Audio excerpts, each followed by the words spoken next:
The Secretary General is gravely concerned by the reported decision of the Israeli Security Cabinet to authorize a series of administrative and enforcement measures in Area A and Area B of the occupied West Bank.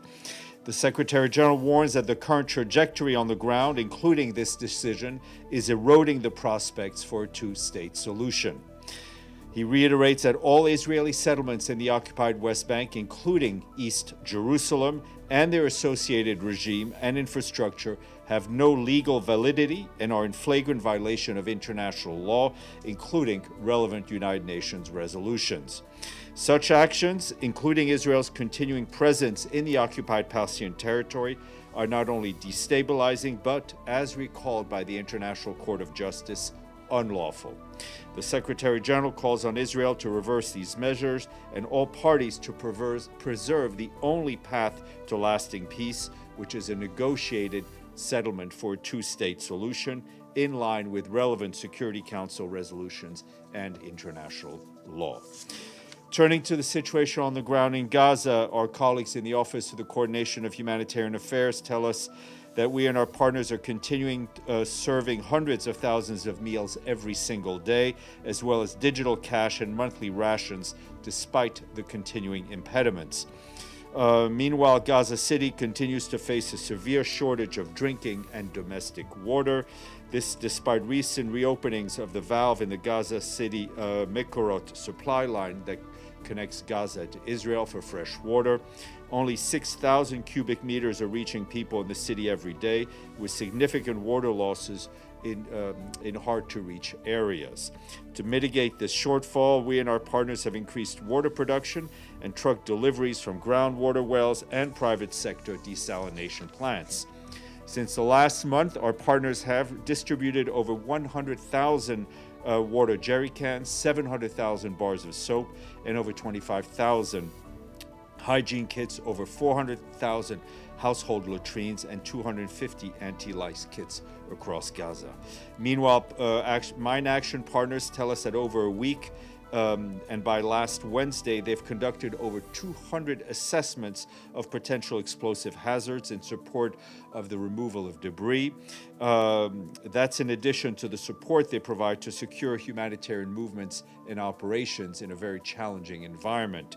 Last week, they also reached over 10,000 children and adults with education to warn them of the risks of unexploded ordnance. They note that this remains a major risk, as 33 explosive ordnance incidents have been reported since the ceasefire came into force in October of last year, resulting in 9 deaths and 65 injuries. Our humanitarian colleagues add that restrictions, including limitations on the entry of items listed as quote-unquote dual use or non-humanitarian, continue to hamper our efforts at a humanitarian response at scale. Such items, including spare parts and certain shelter material, they're also undermining humanitarian operations in deregistration of some of our important international NGO partners, and restrictions continue to be imposed on UNRWA and other UN agencies. Quick update on the situation in Syria. Our colleagues on the ground tell us that fighting has subsided in Aleppo, in Al-Hasake, and Raqqa following the agreement announced on January 30th. As of February 3rd, nearly 160,000 people are still displaced. While there's been some improvements in humanitarian access, there are still major challenges. Electricity outages continue to disrupt water systems. Telecommunications are intermittent, and food supply chains are constrained, and schools are still suspended in many areas. Between the 25th of January and the 5th of this month, our partners facilitated 10 interagency convoys to Kamishli, Ain al-Arab, Kobani. Those convoys were made up of 154 trucks full of life-saving assistance. In total, our partners have reached more than 190,000 people across 83 communities with food, medicine, winter supplies, and other essential items. Meanwhile, heavy rainfall between Saturday and today has caused severe flooding across parts of Idlib and northern Latakia. This has impacted more than 5,000 displaced people. Some 1,800 tents were partially damaged and 150 destroyed.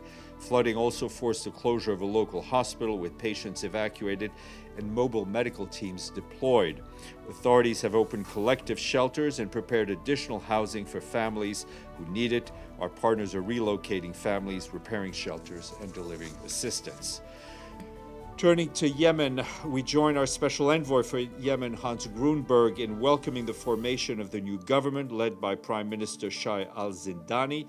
This development comes at a critical time for Yemen as renewed efforts are needed to advance an inclusive, Yemeni-led political process to address the country's political, economic, and security challenges. Mr. Grunberg also welcomed the return of women to the cabinet, highlighting the importance of creating a constructive environment that enables the cabinet to carry out its work, helping to stabilize the situation and alleviate the suffering of the Yemeni people.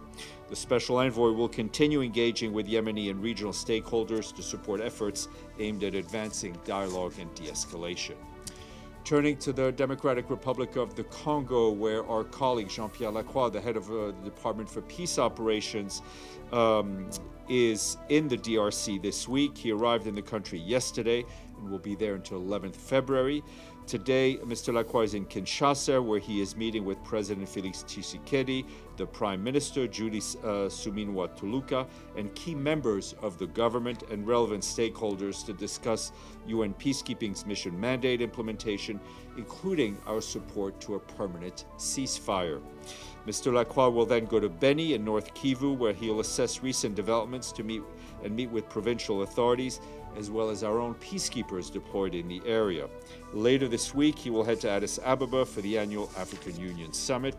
Also in the DRC, I wanted to flag that South Africa has informed us that they will be withdrawing their remaining contingents and troops from the UN peacekeeping mission. We join our colleagues at the mission to express deep gratitude to the government and people of South Africa for their steadfast commitment to the United Nations peacekeeping over several decades, as well as for the dedication demonstrated by South African peacekeepers in support of the mission's mandate in the Democratic Republic of the Congo. We also pay tribute to South African peacekeepers who have lost their lives in the service of the people of the DRC, and we honor their sacrifice. The mission will work closely with the Secretariat and relevant stakeholders to ensure that the transition is managed in a safe, orderly, and responsible manner in line with our own standards and operational requirements. Turning to Western Sahara, I wanted to flag to you that senior delegations from the United Nations, and that includes our personal envoy for Western Sahara, Staffan de Mistura, and the United States have facilitated discussions in Madrid with representatives of Morocco, the Frente Polisario, Algeria, and Mauritania regarding the implementation of Security Council Resolution 2797, which is on Western Sahara. Turning to South Sudan, our peacekeepers visited Dukpadiet, north of Bor, in the capital of Jonglei State over the weekend. It's the first time they've been able to reach the area since the conflict began. That was it took them time due to the persistent access denials. The peacekeepers established a temporary base for several days to enable sustained engagement with the local authorities and the local community. During their time on the ground, UNMISS personnel assessed the security situation, human rights condition, and reports of conflict-related sexual violence while monitoring humanitarian access. Also, you will have seen over the weekend, we issued a statement in which the Secretary General strongly condemned the escalating violence in South Sudan. Nearly 10 million people, that's more than 2/3 of the population, are in urgent need of life-saving humanitarian assistance, and they continue to bear the brunt of this conflict. The Secretary General urges all parties to halt military actions, de-escalate tensions, uphold international law, protect civilians, and ensure safe and sustained humanitarian access for aid workers, UN personnel, and our assets. Moving north to Sudan, I can tell you that we continue to be deeply concerned by the continued attacks on civilians, on medical facilities, all of this further devastating an already fragile health system. Our humanitarian partners reported on Friday that drone strikes near the border between Sudan and Chad caused multiple casualties among civilians. 6 people were reported to have been killed during the attacks, with 4 more later dying of their injuries in hospital. Medical teams report that the facility is operating under extreme strain, with limited capacity to treat critically wounded patients amid a steady flow of trauma cases, many of them severe. In South Kordofan, the World Health Organization reports that 3 health facilities in the state were struck last week alone. These attacks reportedly killed at least 31 people, including children, women, and 4 health workers, and injured many others in a region already facing a shortage of health services. Attacks on health services are unacceptable and have life-threatening consequences for people in need of care. Meanwhile, many continue to flee their homes in the Kordofan region. According to the International Organization of Migration, around 750 people were newly displaced from Dilling in South Kordofan on Friday and Saturday. While people are increasingly returning to their communities in other parts of the Sudan, with some 3.5 million people having returned so far, more than 9 million human beings remain displaced within their own country. OCHA once again calls for more funding as well as rapid, safe, and unhindered humanitarian access so life-saving assistance can reach the millions of people who need it across the country. From Madagascar, our OCHA colleagues tell us that another cyclone is expected to make landfall tomorrow. Ahead of the storm, $3 million was released from the Central Emergency Response Fund to help pre-position staff and supplies and prepare for landfall. The funds will go towards IOM, UNICEF, and the UN Population Fund, as well as WHO and the World Food Programme and the Food and Agriculture Organization. This comes as Madagascar continues to recover from the impact of tropical cyclone Fitya, which made landfall on January 31st. That storm impacted more than 200,000 people across the country's northwest, and 12 deaths were reported. We're calling for $11 million to reach more than 90,000 people expected to be impacted by the storm. The government, with support from OCHA and humanitarian partners, is providing food, cash, and nutrition assistance. From Haiti, our humanitarian colleagues are deeply alarmed at the surge in gender-based violence over the past year. In 2025, there were reports of 8,000 cases, a 25% raise from 2024. That's due to underreporting. This number reflects a fraction of the actual cases. Survivors also report that incidents frequently occur on overcrowding displacement sites. Access to emergency care remains extremely limited. Only 30% of survivors were able to receive assistance within 72 hours, increasing the risk of sexually transmitted infections and unintended pregnancies. Underfunding means survivors cannot access legal assistance, child protection, and safer health care. This year, we and our partners are seeking $24 million to prevent and respond to gender-based violence, targeting 1.5 million people with medical, psychological, and other forms of support. Turning to Cuba, I can tell you that the United Nations continue to monitor the situation in that country and is working with the government to provide more support, including food, water, sanitation, and healthcare. We are concerned about the growing fuel shortages and their impact on people. This includes disruptions to the delivery of clean water, medical care, food, and other critical aid in parts of Cuba that were hard hit by Hurricane Melissa last October. Our humanitarian colleagues tell us that there are also concerns that the fuel scarcity could have implications on the operations of airports in Cuba. As you may recall, last November, our team in Cuba launched a plan of action to support the national response in the wake of the hurricane, which impacted more than 2 million people, which is the equivalent to 1 in every 5 person in Cuba. We remain committed to supporting the recovery efforts led by the authorities and to helping families recover. The plan of action, which seeks $74 million, is currently only 23% funded. We urgently call for more funding to ensure aid reaches those who need it. And turning to Ukraine, our OCHA colleagues in Kyiv tell us that between the 6th of February and this morning, several civilians were killed and injured across Ukraine, including children and many older people. That's what local authorities are telling them. The frontline regions of Donetsk, Kherson, Dnipro, Zaporizhzhia in the east and south of the country were particularly impacted. Authorities and partners on the ground also report that on February 7th, a large-scale attack damaged 2 power plants and critical transmission line in the Ivano-Frankivsk, Rivne, and Vinnytsia regions, further worsening an already dire heating and energy situation. National and international NGOs, with the support of UN agencies, are mobilizing to and delivering construction material, helping to cover or replace shattered windows, and providing cash assistance. I was also asked over the weekend about the Secretary General's meetings on Cyprus. I can tell you that the Secretary General will meet with Mr. Tufan Erhurman on 11th February here at UN headquarters. The meeting will be an opportunity to meet with the new leader of the Turkish Cypriot community for the first time, and of course to discuss the Cyprus issue. The Secretary General will also have an opportunity to speak with the leader of the Greek Cypriot community, Mr. Christodoulides, in due course. Lastly, Honor Roll continues. We have 4 countries. We'll do a bit of lightning round, and we have some student guests in the back. You're welcome to participate in this quiz. This country has the Son Doon Cave, the largest cave in the world.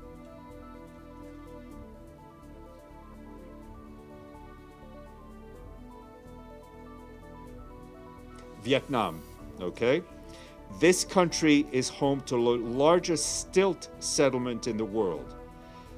This settlement consists of 42 adjoining stilt villages, which houses some 30,000 people.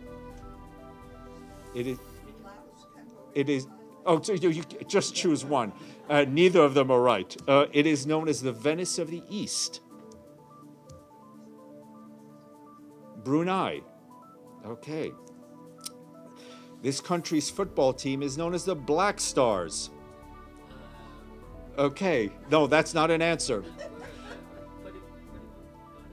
Ghana, yes. It's pretty embarrassing for the sole representative of the African media in this room. Yes, exactly. And finally, this country has the highest population density in the world. In the world.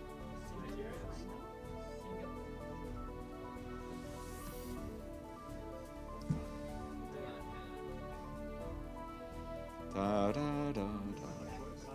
What? It's a small country in geographically. I mean, Monaco. Ah, all right. So it's pretty pathetic showing by the UN correspondents. Just so you know, so we thank our friends in Vietnam who paid $5,058,529. Brunei Darussalam, $607,922. Ghana, $795,366. And Monaco, $352,161. We thank them for their regular payment, for their payment in time to the regular budget. All right, you were showing somewhat after going through all 52 teams. It does sound like you need to raise the price of admission. Just to be clear. Just saying. Yeah. My question is on South Africa's withdrawal. What was the SG's reaction to that conversation on January 12th between himself and President Ramaphosa, particularly, Steph, in the context that these missions are already operating below capacity, and of course the cutbacks that have been imbued by the financial constraints? Well, I mean, first of all, I think the Secretary General expressed his thanks to South Africa for the long-time commitment, and as I said, the sacrifice. Let's not forget that a number of South African peacekeepers gave their lives in the line of duty. We understand that every country who contributes to peacekeeping faces various needs and their own security needs, financial needs, and others. So it's not for us to question the decision, but we just wanted to thank South Africa for its commitment. Edith Leder. Thank you, Steph.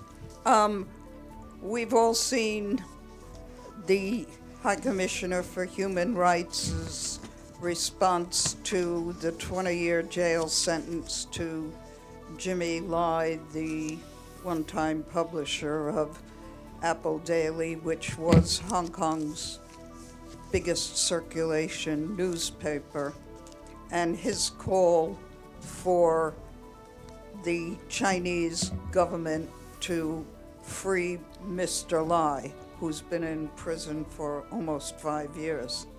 Does the Secretary General echo that call for Jimmy Lai's release, and does he have any additional comments?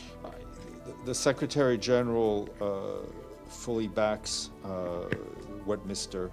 Turk says, and he backs the High Commissioner's work, and has nothing to add to the already extensive statement made by Mr. Turk.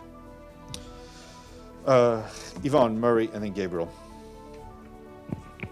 The Secretary General of the United Nations has nothing additional to add about the sentencing of a journalist. He is a champion of freedom of the press around the world. Why doesn't he have anything to say in this case? It's not that he doesn't have anything to say. He is a champion of freedom of the press. And as I said, he backs the extensive statement made by his High Commissioner. Thanks, Steph. Just to be clear, I took note of your statement on the decisions by the Israeli government on the occupied West Bank. But just to be clear, that his words are, he urges and demands Israel to reverse these decisions? That's correct. And does he consider these to be de facto annexation? Listen, these decisions are not moving in the right, moving us in the right direction. Where they are driving us further and further away from a two-state solution and from the ability of the Palestinian Authority and the Palestinian people to control their own destiny. And does he have any comment specifically to Israel's finance minister, who said, quote, this decision, quote, continues to kill the idea of a Palestinian state? Well, it does, right? I mean, I think we would not disagree with that statement, but we would come at it from a very different opinion. What else can he do about it? Well, the Secretary General will continue to advocate for the respect of international law.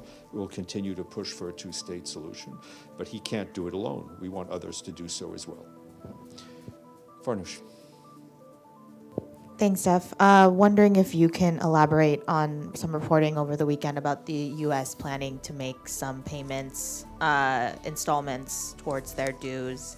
Do you have any timeline? Have they given the Secretary General or your office any indication of how much of what they owe they plan on paying? No, we've seen the statements, and frankly, the Secretary General has been in touch for quite some time on this issue with Ambassador Waltz. Our comptroller has been in touch with the U.S.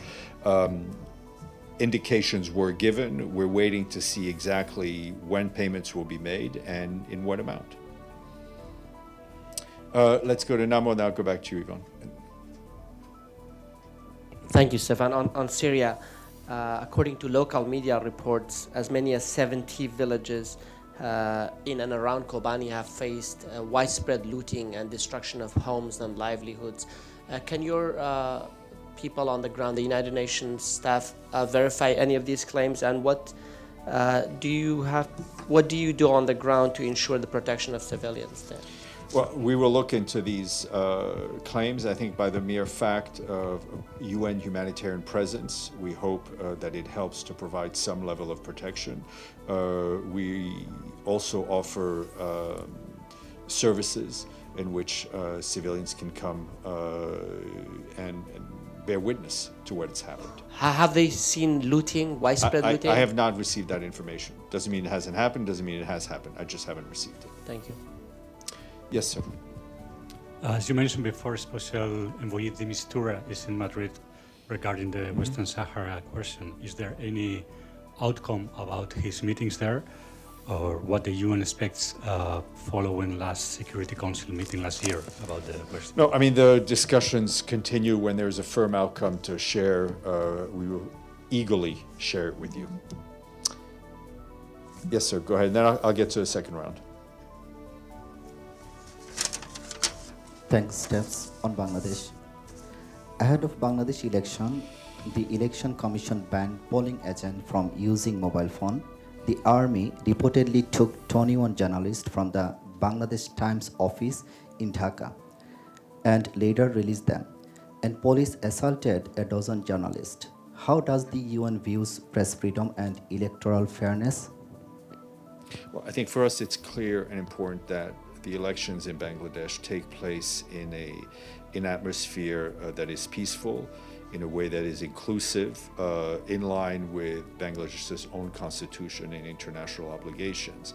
I think the reports that you mentioned are extremely worrying, and we call on all political actors and their supporters to reject violence and respect fundamental freedoms, including the right freedom of expression, peaceful assembly, and association.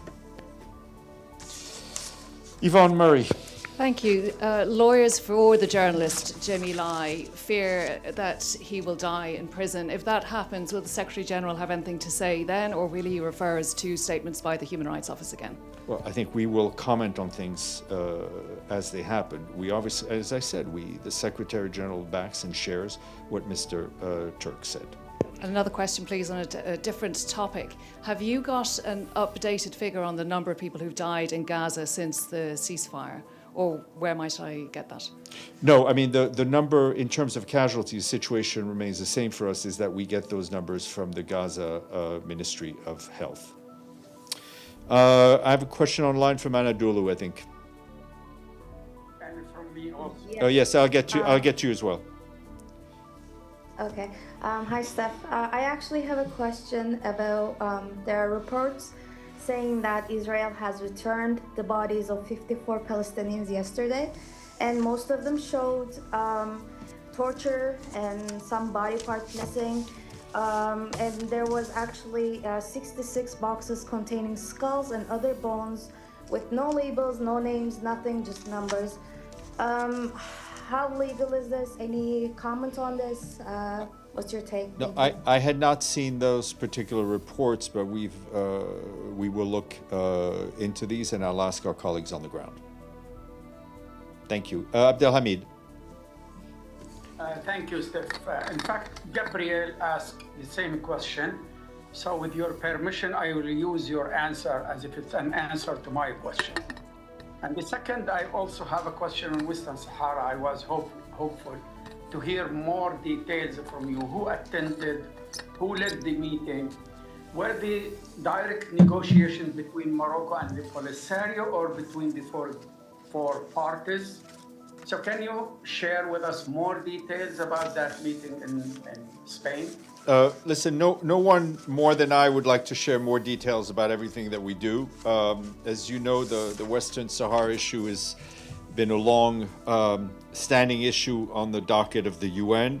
All I can tell you is that, as I said, senior delegations from our side and the US facilitated these discussions. But I have no further information to share with you in terms of outcome or the atmospherics. My last question about the death penalty. Israel, as of today, they are now training, and they decided where and when to start executing Palestinians accused of quote-unquote terrorist acts. Any comment on that? As I've said to you before, and any time we've come up with the issue of the death penalty, we stand firmly against the use of the death penalty. Thank you. Yes, sir. Oh, sorry, I'm going to, hold on. Iftikhar, go ahead.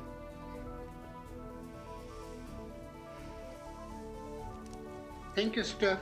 I know UN has no connection with this so-called Board of Peace, which is meeting on February 19th. But the UN will be there as a monitor or an observer. I'm not aware of any UN presence in that meeting, but I can tell you that obviously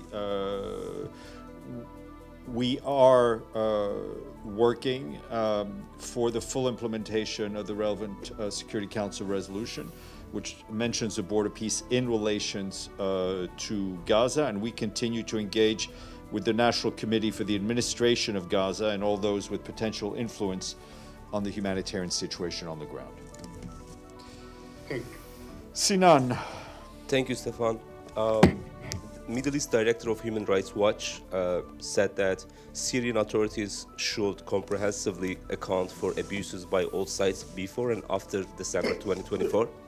examining not just individual crimes but institutional responsibilities. What's Secretary General's reaction or any I comment, think please? we've been clear about expressing our concerns, both publicly and privately, about the human rights situation in Syria, and we'll continue to do so when appropriate. Okay. On that note, one more, I guess. Yes, please. Yes, sir. Did the UN receive Bangladesh request for assistance from the OACHR in investigation student leader Sharif Osman Hadi's killing? And how does it plan to support a transparent and accountable inquiry? I would ask you to ask that question to our colleagues at the Human Rights Office in Geneva. Okay, thank you.